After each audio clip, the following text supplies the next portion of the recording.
नमस्कार, मैं डॉक्टर राजकुमारी शर्मा। जैसा कि मैंने अपनी पहली वीडियो में गद्य की अन्य विधाओं के बारे में चर्चा की थी, आज मैं उसके तीसरे आधार पर बात करूंगी। पहले मैंने डायरी लेखन पर बात की, दूसरे उसमें मैंने आत्मकथा पर चर्चा की। आज मैं जीवनी के बारे में विचार प्रस्तुत करूंगी। जीवनी से संबंधित शब्द की अर्थ, साथ ही परिभाषा, उसके रूप स्वरूप और विशेषताओं के बारे में यहाँ पर चर्चा करूँगी। जीवनी से हमारा अर्थ है जीवन कथा। जीवन कथा से हमारा तात्पर्य है कि संपूर्ण जीवन में किस तरह से घटनाक्रमों का रूप स्वरूप विस्तार से ज्ञापित किया गया। जीवनी का अर्थ जिंदगी नामा से भी लिया जा सकता है कि अपनी पूर्ण जिंदगी में किस तरह के घटते बढ़ते क्रम में अपना जीवन यापन उस व्यक्ति ने किया। कहने का अर्थ है जीवनी में एक व्यक्ति दूसरे व्यक्ति के जीवन पर आधारित सामग्री को प्रस्तुत करता है कि उसने अपना जीवन पूर्ण रूप से कैसे जिया।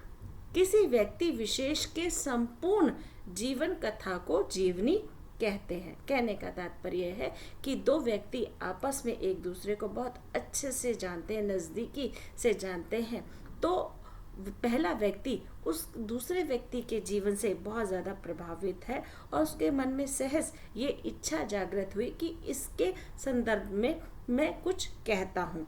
तो उसके संदर्भ में वह पूर्ण रूप से सामग्री को एकत्र करता है और जीवनी के रूप में ज्ञापित करते हुए दिखाई देता है। कहने का तात्पर्य है जीवनी में अतीत का चित्रण और सत्य घटनाओं का क्रमबद्ध चित्रण मिलता है। जीवनी में लेखक व्यक्ति के जीवन संघर्षों के साथ उसके आंतरिक और बाह्य दोनों रूपों का स्वभावगत विशेषताओं का चित्रण करते हुए दिखाई देता है। जीवनी में मुख्य तत्व, मुख्य विशेषताएं इस प्रकार से है। पहला है मानव पर केंद्रित। जैसा कि आप जानते हैं कि जीवनी मानव पर ही आधारित होती है। मानव के क्रियाकलापों में किस तरह से उसने अपना जीवन यापन किया, किस तरह से उसने अपने जीवन को जिया, संघर्षों द्वंद्वों के साथ अपना जीवन आगे बढ़ाया, कड़ी मेहनत की, परिश्रम किया और जीवन में सफलता या उपलब्धि के स्तर पर प्राप्त किए, अपने कार्य या अपने जीवन को आगे बढ़ाया। तो मानव पर केंद्रित से यह हमारा तात्पर्य है कि मानव जीवन के आरंभ से अंत तक का अध्ययन किया जाता है और यह अध्ययन बहुत ही सूक्ष्म रूप से किया जाता है, बहुत ही बारीकी से किया जाता है कि उस व्यक्ति के जीवन पर जो हम जीवनी प्रस्तुत कर रहे हैं उसका जन्म कहाँ हुआ, वह किस तरह की वेशभूषा पहनता है, किस तरह के वातावरण के अनुसार उसकी मानसिकता का रूप स्वरूप हुआ, उसके कद काठी, उसकी शिक्षा, उसके जीवन के विस्तार और अंत तक उसका पूरा ब्यौरा दिया जाता है। दूसरा है तथ्यों की प्रामाणिकता। तथ्यों की प्रामाणिकता से हमारा तात्पर्य है कि इसमें यथार्थ या सत्य से जुड़ी हुई घटनाओं का क्रमबद्ध रूप होना चाहिए। किसी भी तरह का कोई काल्पनिक, कोई मिथ्या रूप प्रस्तुत नहीं करना चाहिए, क्योंकि ये नियम है और नियम के अनुसार ही हम इन गद्य विधाओं को लिखते हुए नजर आते हैं। तथ्यों की प्रामाणिकता। जीवनी किसी भी व्यक्ति के जीवन का प्रामाणिक अभिलेख पत्र होती है कि उस व्यक्ति ने अपने जीवन में किस तरह से जीवन जिया, उसके प्रत्येक क्षण, प्रत्येक पहलुओं को वहाँ पर तथ्यों के आधार पर प्रमाणित करते हुए दिखाई देते हैं। व्यक्ति के जीवन में घटित घटनाओं का लेखक पूर्ण तथ्यों के साथ अपनी निजी अनुभूति या संबंधों को प्रस्तुत करते हुए दिखाई देता है। क्योंकि जो व्यक्ति किसी दूसरे व्यक्ति के जीवन के बारे में लिख रहा है तो उसके साथ उसने भी उस जीवन को जिया है, महसूस किया है। भावनाओं, संवेदनाओं, विचारों, अनुभवों के आधार पर उस व्यक्ति के संदर्भ में गहन अध्ययन, चिंतन, मनन किया है और अपने निजी संबंधों के आधार पर भी उसकी भाव अभिव्यक्ति को व्यक्त करते हुए दिखाई देता है। तीसरा है घटनाओं का चित्रण। क्योंकि हम मानव समाज में है या मानवीय प्रवृत्ति में है तो हम देखते हैं कि हम समाज में रह रहे हैं तो समाज के सामाजिक, आर्थिक, राजनीतिक, सांस्कृतिक, ऐतिहासिक, दार्शनिक या फिर हम कहें आर्थिक स्थितियों से भी हम गुजरते हुए नजर आते हैं। तो उस व्यक्ति के जीवन में किस तरह से कितनी घटनाओं का रूप स्वरूप वहाँ पर प्रस्तुत किया है या उन घटनाओं से किस तरह से कुछ भी सीखने का हमें रूप मिलता है, तो उसके आधार पर उस घटनाओं का सहज रूप में वहाँ पर चित्रण किया गया। कहने का अर्थ है व्यक्ति के जीवन में अनेक घटनाओं, प्रसंगों का रूप स्वरूप होता है, बल्कि जीवनी में उन घटनाओं या प्रसंगों का चयन कर हम उस व्यक्ति विशेष से किस तरह से प्रभावित होते हुए दिखाई देते हैं, उसका भी रूप स्वरूप वहाँ पर हम रखते हुए दिखाई देते हैं। कहने का अर्थ है कि घटनाओं में, क्योंकि हम जानते हैं कि मानव का जीवन है और वो मानव का जीवन घटनाओं से पूर्ण है। घटनाओं में से गुजरते ही वह अपने विचारों के द्वारा, अपने अनुभवों के द्वारा उसको जीता हुआ नजर आता है। चौथा है क्रमबद्धता। जैसा कि हम जानते हैं कि क्रमबद्धता से हमारा तात्पर्य है श्रृंखलाबद्ध रूप से अपनी बात को कहना, यानी कि दूसरा व्यक्ति जिसके बारे में वह जीवनी लिख रहा है और वह उसे पूर्ण रूप से जानता है और पूर्ण रूप से जानते हुए वह उसको क्रमबद्धता के आधार पर प्रस्तुत कर रहा है, तो ये बहुत ही ज़्यादा यहाँ पर मुख्यतः है कि हम किसी भी घटना के रूप स्वरूप को क्रमबद्ध रूप में उपस्थित या व्याख्यायित करते हुए दिखाई देते हैं।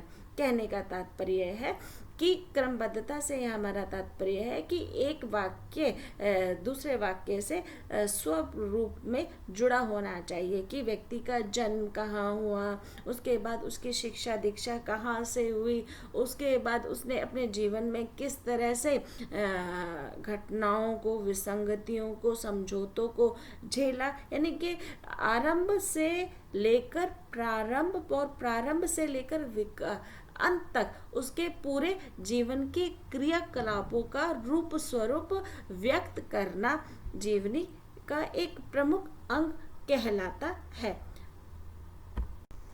पांचवा है इसमें गुणों का भाव या समन्वय।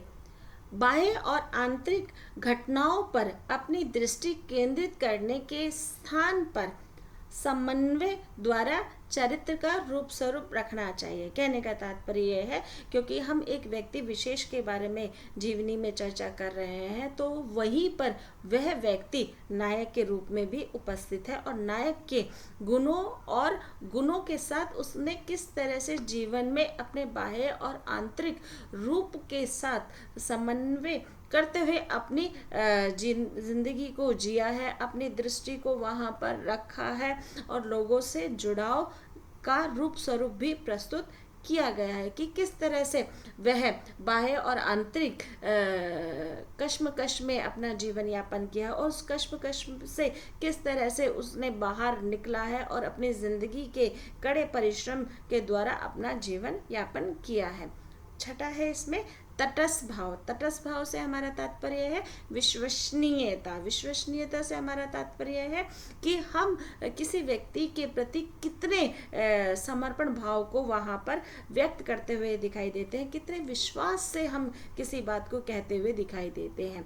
जीवनी लेखक को अपनी कृति के नायक के प्रति अपनी निजी राय बनाने के स्थान पर पूरी तरह से तटस्थ भाव होकर नायक के गुणों और दोषों का चरित्र चित्रण करते हुए दिखाई देती हैं। कहने का तात्पर्य है उसमें आप निजी संबंध में आत्मीयता का भाव तो रख सकते हैं, पर आप जब गुणों को वहाँ पर प्रकट करते हुए दिखाई देते हैं तो उसमें भी हमें तथ्य और सत्य के आधार पर उसको प्रामाणिक रूप देते हुए नजर आना चाहिए, क्योंकि हम मनुष्य हैं और मनुष्य में गुणों और दोषों का होना पर्याप्त है कि गुण या तो अधिक हो सकते हैं और दोष कम हो सकते हैं, पर दोनों का भाव साथ साथ चलते हुए दिखाई देता है, क्योंकि जीवन सुख दुख के आधार पर ही यापित किया जा सकता है।